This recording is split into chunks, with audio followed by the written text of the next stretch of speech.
Cinema കാണുമ്പോൾ കരയുന്നവരാണ് യഥാർത്ഥത്തിൽ മാനസികമായി ശക്തരെന്ന് ഞാൻ നിങ്ങളോട് പറഞ്ഞാലോ? കേൾക്കുമ്പോൾ നേരെ തിരിച്ചാണെന്ന് തോന്നാം, അല്ലെ? കരയുന്നത് ഒരു ബലഹീനതയാണെന്നാണ് ഭൂരിഭാഗം ആൾക്കാരും കരുതുന്നത്.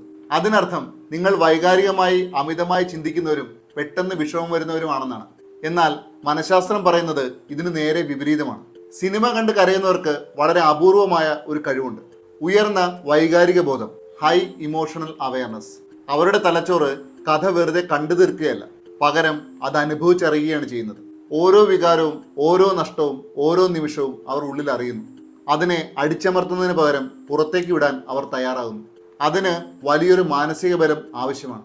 കാരണം വികാരങ്ങളെ അടക്കിപ്പിടിക്കാനും ഒളിച്ചു വയ്ക്കാനും അകന്നു നിൽക്കാനുമാണ് മിക്ക ആളുകളും ശീലിച്ചിട്ടുള്ളത്. എന്നാൽ വികാരങ്ങളെ ആഴത്തിൽ അനുഭവിക്കുന്നവർ അതിനെ പെട്ടെന്ന് തന്നെ മറികടക്കുന്നു. അവർ തങ്ങളുടെ മാനസികമായ സമ്മർദ്ദത്തെ സ്വാഭാവികമായും പുറന്തള്ളുന്നു.